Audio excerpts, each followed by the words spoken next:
오늘 사도행전 1장 12절로부터 15절까지의 말씀을 가지고 마음을 같이 하는 교회라는 제목으로 하나님 말씀 증거하겠습니다. 예수님은 부활하신 후에 40일간 이 땅에 머물러 계시다가 승천하셨습니다. 그리고 오순절날 성령으로 다시 임하셨습니다.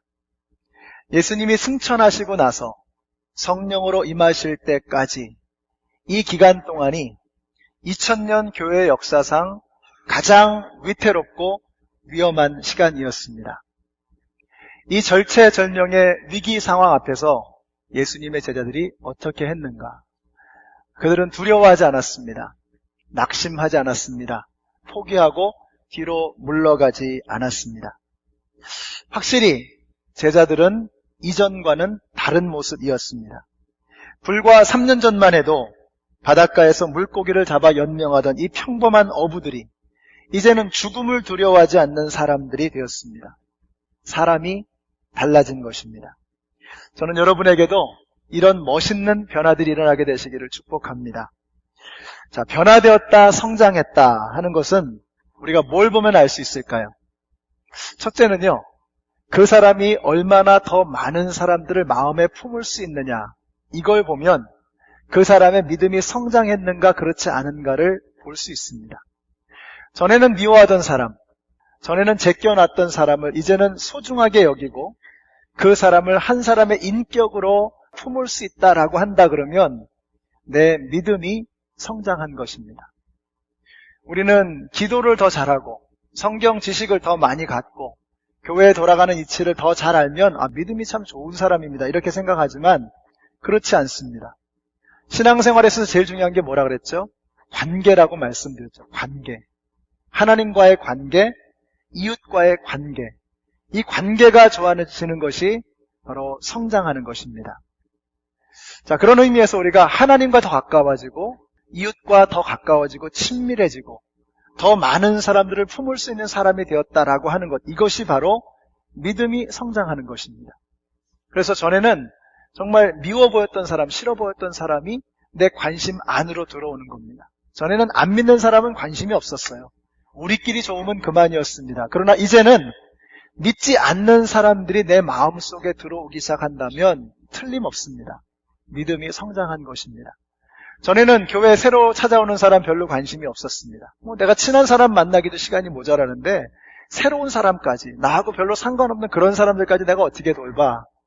그렇지만 이제는 우리 교회에 찾아오시는 분들을 귀중한 손님을 맞이하는 것처럼 돌보기 시작한다면 우리의 믿음이 성장하고 있는 것입니다. 가정에서도 마찬가지입니다.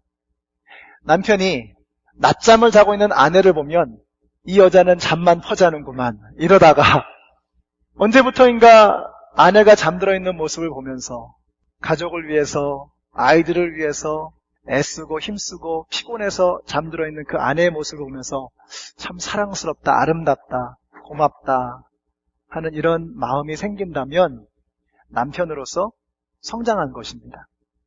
가끔 이렇게 보면은요, 이 아내 되시는 분들이 남편을 막 헐뜯고 깎아내리는 것을 취미처럼 하시는 분들이 좀 보였어요. 제가 민망하더라고요.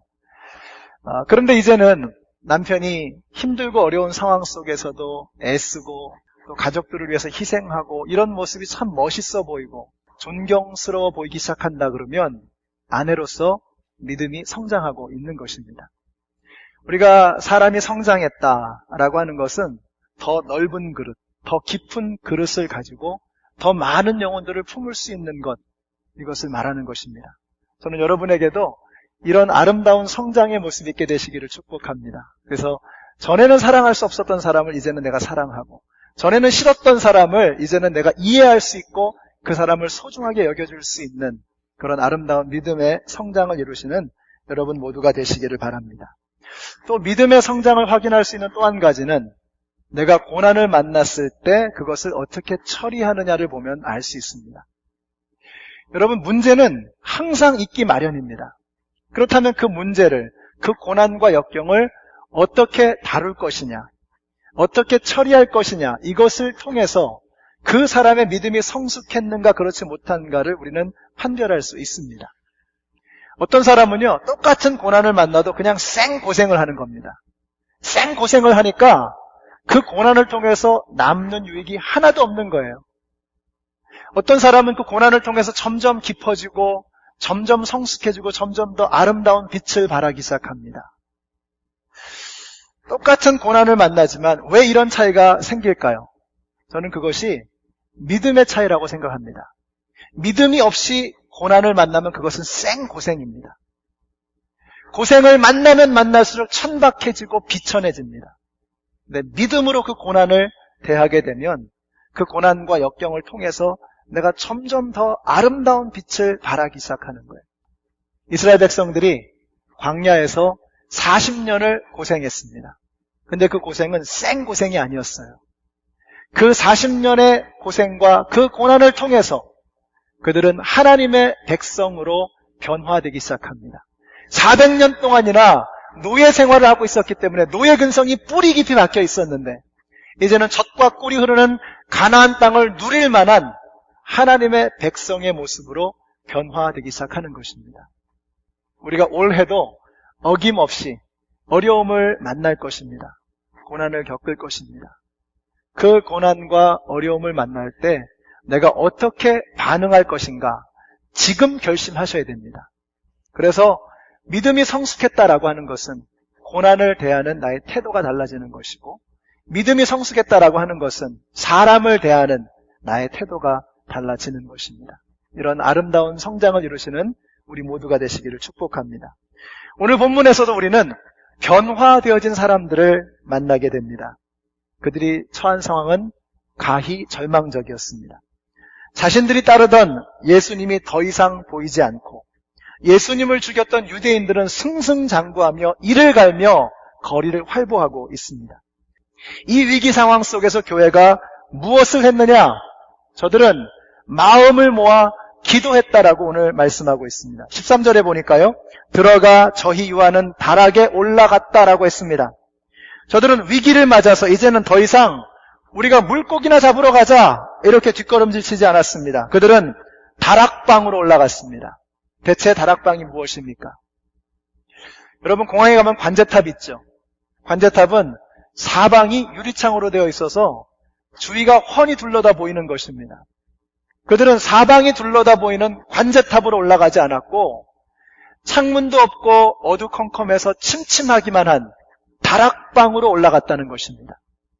아이러니컬하게도 그 다락방은 사람의 소리가 들리지 않는 곳이기 때문에 세상이 보이지 않는 곳이기 때문에 하나님의 소리가 더욱더 선명하게 들리고 하나님의 임재가 더욱더 강력하게 느껴지는 자리였습니다. 그들이 문제 앞에서 다락방으로 올라갔다라고 하는 것은 이제 내가 이 문제를 하나님 앞에 내어놓으리라. 하나님만이 이 문제를 해결할 수 있을 것이다 라는 믿음의 표현이었던 것입니다. 그래서 그들은 세상적인 방법에 의존하지 않았고 세상에 있는 사람에게 호소하지 않았습니다. 하나님만이 이 문제를 해결하실 수 있다. 내가 이 모든 것을 하나님 앞에 내어놓으리라. 그들은 이런 고백과 함께 다락방으로 올라갔던 것입니다. 여러분이 문제를 만날 때 여러분 하나님을 만나십시오. 사람을 만나기 전에 하나님을 만나시기 바랍니다. 히스기야 왕이 병들어 죽게 되었을 때 이사야서 38장에 보니까요. 히스기야가 얼굴을 벽으로 향하고 여호와께 기도하면서 심히 통곡하였다라고 했습니다. 여러분 왕이니까 써볼 만한 방법이 얼마나 많았겠습니까? 명의를 부를 수도 있고 주술사, 마술사를 불러서 한번 푸닥거리라도 한번 해볼 수 있는 그런 사람입니다. 그렇지만 그 모든 세상적인 방법을 거들떠도 보지 아니하고 골방에 들어가서 벽을 보며 하나님 앞에 심히 통곡하며 울었다고 했습니다. 왜 그렇습니까? 이 생명의 문제는 하나님이 아니고서는 해결할 분이 없으시다라고 하는 것을 그가 확신했기 때문입니다. 여러분, 우리 하나님은 생명을 살리시고 죽음을 이기시는 분이신 것을 믿으시기 바랍니다. 우리가 겪는 어려움이 도대체 무엇입니까? 우리가 가지고 있는 문제가 무엇입니까? 그 어려움과 문제가 아무리 대단한 것이라고 할지라도 죽음만큼 두려운 것입니까? 우리 하나님이 죽음을 이기시고 생명을 살리시는 분이라고 하는 것을 믿는다면 우리는 어떠한 문제도 하나님 앞에 내어놓을 수 있습니다. 하나님은 히스기야의 눈물을 보셨고 그의 통곡 소리를 들으셨습니다. 여러분, 어떤 문제를 가지고 계십니까? 그 문제를 하나님 앞에 먼저 가져가십시오. 그리고 통곡하십시오. 그분 앞에 눈물 흘리십시오. 생명을 주관하시는 그 하나님께서 우리의 그 문제도 해결해 주실 것을 믿으시기 바랍니다. 처음 교회는 절대절명의 위기 앞에서 다락방으로 들어가 한 마음을 모아 기도했다라고 하는 것입니다. 그러므로 문제의 난이도는 결코 중요하지 않습니다. 사도행전 12장에 보니까 베드로가 감옥에 갇히는 사건이 나옵니다. 그때 교회가 기도했고 호련히 천사가 나타났다고 했습니다. 그랬더니 손발을 묶었던 쇠사슬이 풀리고 옥문이 부서지고 철문이 열리는 역사가 나타나게 되었습니다. 기도의 능력입니다. 하나님의 능력입니다. 베드로를 묶었던 쇠사슬이 얼마나 굵으냐, 그 옥문이 얼마나 단단하냐, 그 철대문이 얼마나 두껍냐, 그 철대문에 자물쇠가 몇 통이나 달려있느냐, 하나님에게는 전혀 문제가 되지 않습니다. 문제의 난이도는 중요하지 않습니다. 하나님의 뜻이 어디에 있느냐, 이것만 중요합니다. 여러분이 이 믿음을 갖게 되시기를 축복합니다. 우리가 다른 난이도를 가진 수많은 문제들을 만나게 될 겁니다. 하나님의 방법으로, 하나님의 뜻을 따라서 그 문제를 대하게 될 때 그 문제가 나를 살리는, 내 삶을 풍성하고 유익하게 만드는 하나님의 축복이 될 줄로 믿습니다. 우리의 방법을 써도 어느 정도 문제는 해결할 수 있을 겁니다. 여러분이 돈을 사용하고 경험을 사용하고 인맥을 사용해서 대충 어떻게 문제를 풀 수 있을지도 몰라요. 그렇지만 그것이 내 생명을 풍성하게 만드는 유익이 되지 못합니다. 축복이 되지 못하는 것입니다. 하나님과 함께 그 첫 단추를 꿰고 하나님과 함께 그 문제를 풀어갈 때 그것이 어떠한 문제든지 간에 내 생명을 풍성하게 만드는 하나님의 축복이 되는 것입니다. 그러므로 여러분, 문제의 난이도에 매이지 마시고요. 하나님의 뜻이 어디에 있느냐, 골방에 들어가셔서 다락방에 올라가셔서 하나님과 대면하시고 하나님의 뜻을 발견하는 우리 모두가 되시기를 주님의 이름으로 축원합니다. 자, 그러면 그 다락방에는 어떠한 사람들이 모였느냐? 13절 보시면 제자들이 열거가 되어 있습니다. 근데 그 명단이 복음서에 나오는 것과는 사뭇 다릅니다. 우선 가룟 유다가 빠져 있고요. 이름의 순서도 달라져 있습니다. 그러나 오늘 강조하고 싶은 것은요, 제자들이 짝이 지어져 있다는 이 사실을 주목하고 싶습니다. 그런데 그 짝꿍들이 과히 서로 호흡이 잘 맞아 보이지 않습니다. 대표적인 예가 베드로와 요한입니다. 베드로는 다혈질입니다. 그는 말보다 몸이 앞서는 행동가였고 현실적이고 외향적인 사람입니다. 예수님의 수제자입니다. 반면에 요한은 이상가였고 예리한 관찰력을 가진 말이 없는 사색가였습니다. 예수님의 사랑받는 제자였죠. 또 빌립은 모든 것을 믿는 사람이었고 그 다음에 나오는 도마는 모든 것을 의심하는 사람이었습니다. 바돌로메는 흠이 없고 경건한 사람이었고 마태는 빈틈없이 꼼꼼하기는 하지만 세리라고 하는 씻을 수 없는 부끄러운 과거 전력을 가진 천대받는 사람이었습니다. 전혀 공통점이 없어 보입니다. 서로 어울릴만한 요소가 전혀 보이지 않습니다. 그런데 그런 사람들이 짝을 이루고 있는 것입니다. 팀을 이루고 있는 것입니다. 이게 교회입니다. 교회는 이런 곳이 되어야 합니다. 내 기질이, 내 성격이, 내 스타일이 전혀 문제가 되지 않을 수 있는, 그것을 뛰어넘어서 하나가 될 수 있는 그런 곳이 되어야 할 줄로 믿습니다. 또 한 가지 흥미로운 사실은요, 제자들뿐만 아니라 거기에는 여인들도 그리고 예수님의 가족들도 함께 모였다는 것입니다.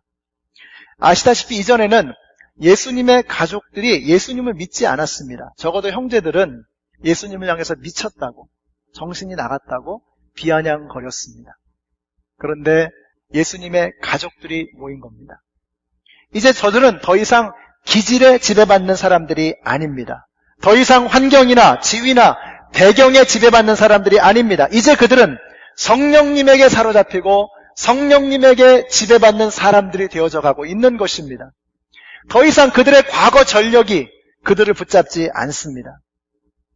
아마도 우리나라의 특별히 그 젊은 사람들만큼 혈액형 가지고 따지는 사람은 아마 없을 것 같아요. 근데 조금만 생각해보면 이게 정말 우스운 겁니다. 뭐 A형, B형, AB형, O형 이 네 가지 가지고 5천만 모든 민족을 다 분류를 하는 거예요. 이 사람은 이런 스타일을 다 분류를 하는 겁니다.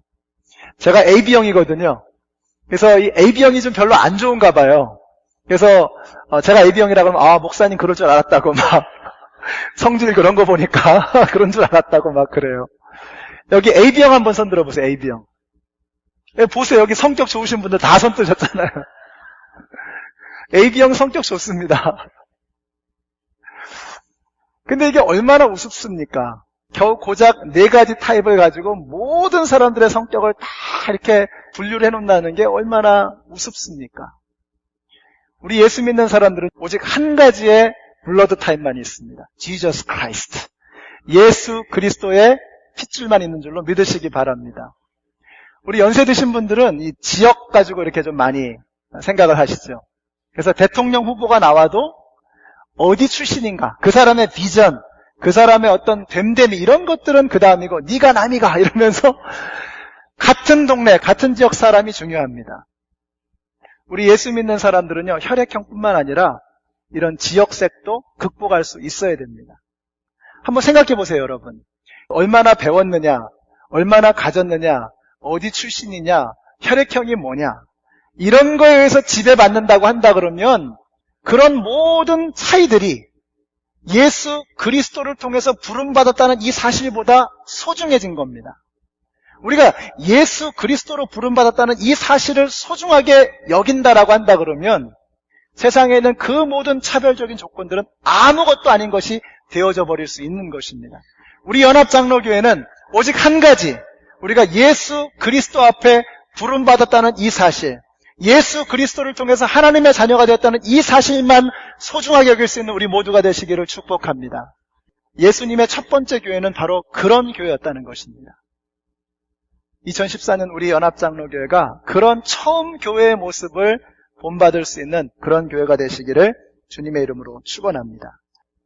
그래서 우리가 이렇게 보면은요, 이 편애하는 거, 이게 참 무서운 겁니다. 우리는 더 친한 사람, 덜 친한 사람, 물론 그런 게 있을 수 있습니다. 사람이니까요. 어쩔 수 없는 거잖아요. 왠지 정의하는 사람이 있고 왠지 불편한 사람이 있을 수 있습니다. 그렇지만 그것이 주님의 일을 하는데 방해가 될 만한 편견과 편애가 되어서는 안 됩니다. 저는 우리 교회에서요, 편애하는 사람 없습니다. 속으로 다 비우시는 것 같으신데 에이 이러시면서 제가 여러분 다 편안하고 여러분 다 좋습니다. 그런데 더 편안한 분은 있습니다. 저는 어떤 분들이 편안하냐면요, 묵묵하게 말 없이 그냥 신실하게 주님만 보면서 섬기시는 분들, 이런 분들 보면 참 마음이 갑니다. 그렇지만 그런 거 표시 안 내려고 무지 애를 씁니다. 그래서 예전에 어떤 분이 목사님 어떤 분을 특별히 좋아하시죠? 이러시더라고요. 그래서 제가 속으로 웃었습니다. 왜냐하면 틀렸거든요. 그러니까 제가 표정 관리를 잘했다는 거잖아요. 이렇게 말씀은 드렸지만 제가 젊은 목사가 완벽한 것도 아니고 얼마나 실수가 많겠습니까? 그렇지만 노력하려고 애를 많이 씁니다. 편애하지 않으려고. 제가 대놓고 좋아하는 분들은 있습니다. 예수님 안 믿는데 이렇게 믿어보려고 애쓰시는 분들, 이런 분들 보면 막 가슴이 뜁니다. 예수님을 안 믿는 분들을 보면 막 가슴이 뛰어요.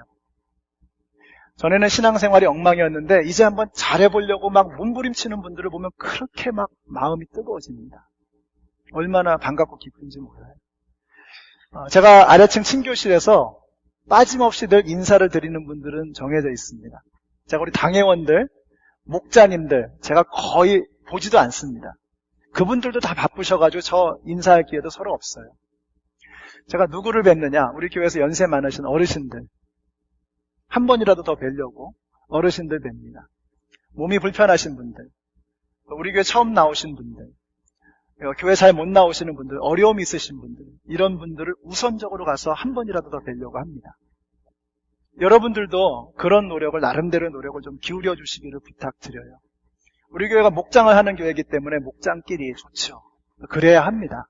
그렇지만 주일날만큼은요, 우리가 주님 앞에 부름받은 주님의 백성들이라고 하는 것을 여러분 깨달으시고 모든 사람에게 한번 다가가셔서 그 사람을 품어주고 그 사람의 손을 잡아주고 그 사람의 등을 두들겨 줄 수 있는 보다 성숙한 저와 여러분이 되시기를 주님의 이름으로 축원합니다.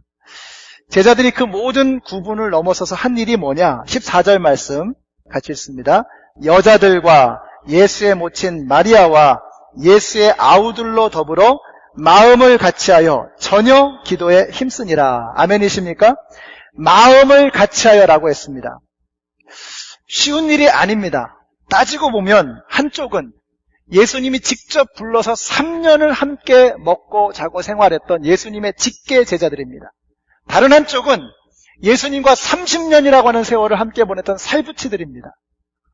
이 사람들은 얼마든지 자기의 몫을 주장할 수 있는 사람들이었습니다. 자신의 기득권을 내세울 수 있는 사람들이었습니다. 그러나 그런 모든 것들을 다 포기하고 한 자리에 모였다는 것입니다.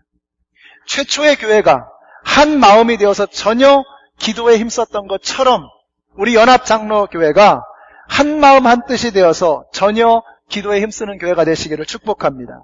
그러면 우리가 한 마음이 되어야 하는데 어떻게 한 마음이 되어야 하는가? 우리 장로님들의 마음을 따라가야 합니까? 김혜길 목사의 마음을 따라가야 됩니까?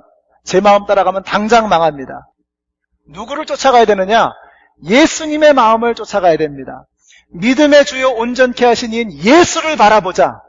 우리가 예수님을 바라보며 예수님의 마음으로 하나가 되어질 때 우리는 진정으로 하나의 공동체를 이룰 수 있습니다. 사람의 마음을 쫓아가면 결과는 분열밖에는 없습니다. 제가 오늘 칼럼에도 썼는데 교회가 어려우면 목사 탓이다 라는 제목으로 칼럼을 썼습니다. 우리 교회가 참 희한한 교회다 이런 내용을 썼습니다. 왜 그런 생각을 했는가 하니까 2년 전에 제가 이 교회에 왔을 때요, 우리 장로님들이 여러분들이 저에게 하신 말씀이 이런 말씀이었습니다. 우리 교회가 전에는 큰 교회였는데 이제 한 20, 30명 정도밖에 모이지 않는 작은 교회가 되었어요. 장로님들이 한결같이 하시는 말씀이 뭐냐면 우리 장로들이 잘못해서 그렇습니다. 근데 제가 그 말씀을 들으면서 여기 희망이 있다, 이 교회 되겠다는 그런 마음이 들었습니다. 우리 교회가 지금 이렇게 밝고 아름답고 행복하고 기쁨이 넘치는 이런 교회가 되어져 갈 수 있는 것은 우리 교회 안에 이런 어른들이 계시기 때문입니다. 저들이 마음을 같이 해서 뭘 했느냐? 전혀 기도에 힘썼다라고 했습니다. 여러분, 우리가 힘쓸 일이 얼마나 많습니까? 세상 살면서 힘써서 해야 될 일이 얼마나 많습니까? 지금 이 위기의 상황 속에서. 그런데 이들은 전혀 기도에 힘썼다. 주님, 이 교회는 주님의 것입니다. 주님이 책임져 주시옵소서. 주님에게 이 교회를 맡겨버린 것입니다. 주님이 담임 목사이십니다. 주님이 주인이십니다. 주님이 최고이십니다. 주님이 해주십시오. 주님에게 모든 것을 내어 맡긴 것입니다. 여기 남편 된 여러분들에게 부탁드립니다. 남편 된 여러분들이 여러분의 가정을 위해서, 여러분의 자녀를 위해서 기도하는 일에 힘을 쓴다면 여러분의 가정에 희망이 있습니다. 목자 목녀들께서 여러분의 목장을 위해서 기도하는 일에 전혀 힘을 쓴다 그러면 여러분의 목장에 희망이 있습니다. 우리 연합장로교회 우리 장로님들이 이 교회를 위해서 전혀 기도에 힘쓴다면 이 교회에 희망이 있는 줄로 믿습니다. 우리 이번에 1월 말 2월 초에 우리 교회에서 처음으로 당회원들과 함께 수련회를 가려고 합니다. 가서 좀 즐거운 시간 보내려고 그래요. 같이 맛있는 거 먹고 또 이야기도 많이 하고 또 서로 마음도 이렇게 살피면서 하나가 되는 그런 시간을 좀 갖고 싶습니다. 그렇지만 거기 가서 우리가 해야 될 가장 중요한 것은 기도하는 것입니다. 장로님들이 기도하시면 이 교회에 소망이 있는 줄로 믿습니다. 여러분들도 우리 당회원들을 격려해 주시고 칭찬해 주시기 바랍니다. 칭찬이 놀라운 위력을 발휘합니다. 칭찬은 고래도 춤추게 한다 그러죠. 제가 전도사 시절에 새벽 기도회 때 몇 분 되지도 않는데 설교를 합니다. 그러면 맨 앞에 계시는 연로하신 장로님이 아멘, 아멘. 전도사가 무슨 설교를 제가 신학교 다니면서 무슨 설교를 그렇게 잘하겠습니까? 근데 그렇게 은혜를 받으신다고 그렇게 칭찬을 해주세요. 그래서 저는 정말 제가 설교를 잘하는 줄 알았는데 그것도 아닌데, 제 아내 얘기 들어보면 영 엉망인데 그냥 칭찬을 해주시는 거예요. 그러니까 제가 그 새벽 기도 몇 분 앉아 계시지도 않는데 새벽 기도를 위해서 2시간, 3시간, 4시간씩 막 말씀을 준비하는 거예요. 그러면서 엉터리 같던 그런 전도사가 조금씩 변화되는 것을 발견했습니다. 칭찬이 엄청난 위력을 발휘합니다. 여러분이 우리 장로님들, 당회원들 칭찬해 주시고 격려해 주시고, 장로님들 때문에 우리 교회 희망이 있습니다, 장로님들 때문에 우리 교회 잘 될 겁니다, 이런 격려와 칭찬해 주신다 그러면 우리 교회에 정말 희망이 있을 줄로 믿습니다. 한 마음이 되어져서 전혀 기도에 힘쓸 때 어떤 결과가 나타나느냐, 15절 한번 보세요. 모인 무리의 수가 한 120명 이나 되었더라. 120명 이나 되었더라라고 말씀하고 있습니다. 헬라어 원어를 봐도 그렇고 다른 어떤 번역본을 봐도 120명 이나 되었더라라고 번역할 근거는 없습니다. 그런데 우리 옛날 번역 개역성경에는 한 120명 이나 되었더라라고 말씀하고 있습니다. 문자적으로는 맞지 않습니다. 그렇지만 영적인 의미에서는 이 번역이 가장 정확하다고 저는 믿습니다. 그 당시 학자들에 의하면 팔레스타인 지역의 인구가 한 400만 정도 되었다고 합니다. 그러면 400만의 인구 중에 120명, 한 줌도 되지 않습니다. 세 발의 피도 안 됩니다. 그런데 이 사람들을 두고 성경은 뭐라고 얘기해요? 120명 이나 되었더라. 이 말씀을 묵상해보면 우리는 중요한 것을 깨닫게 됩니다. 팔레스타인 땅을 변화시키는 데 있어서 120명이면 충분하다는 거예요. 이 120명과 함께 로마를 뒤집어 버리겠다는 하나님의 놀라우신 계획이 담겨 있는 것입니다. 오늘 이 자리에 몇 분 모이셨습니까? 주보에 보면 우리 교회 전체 모이는 숫자를 보면 한 200명 정도 되어 있습니다. 이 워싱턴 지역에 20만의 인구가 있습니다. 20만 가운데 200명, 아무것도 아닙니다. 그렇지만 우리가 주님과 함께 주님의 마음으로 낮아져서 한 마음이 되어지고 전혀 기도에 힘쓰는 사람들이 되어져서 하나님에게 철저하게 붙잡힌 주님의 도구가 된다면 우리 주님께서는 넉넉하게 이 땅을 바꾸실 줄로 믿으시기 바랍니다. 여러분을 통해서 여러분의 가정을 바꿀 것입니다. 여러분을 통해서 여러분의 직장을 변화시킬 것입니다. 우리 모두를 통해서 이 워싱턴을 주님께서는 뒤집어 가실 줄로 믿으시기 바랍니다. 120명이나 되었더라. 숫자적으로는 답이 나오지 않는 숫자입니다. 희망이 없는 숫자입니다. 그렇지만 그 작은 숫자를 가지고 주님은 위대한 역사를 이루십니다. 마치 오병이어로 5,000명을 먹이셨던 것처럼 이 120명으로 로마를 뒤집으시겠다는 겁니다. 우리 마음을 모으십시다. 2014년 우리 교회가 한 마음이 되어져야 합니다. 다락방에 함께 올라가서 하나님 말고는 소망이 없습니다 고백하시고 전혀 기도에 힘쓰는 가운데 우리를 공격하는 모든 악한 마귀의 권세를 무너뜨리고 이 땅에 소망으로 우뚝 서시는 저와 여러분이 되시기를 주님의 이름으로 축원합니다.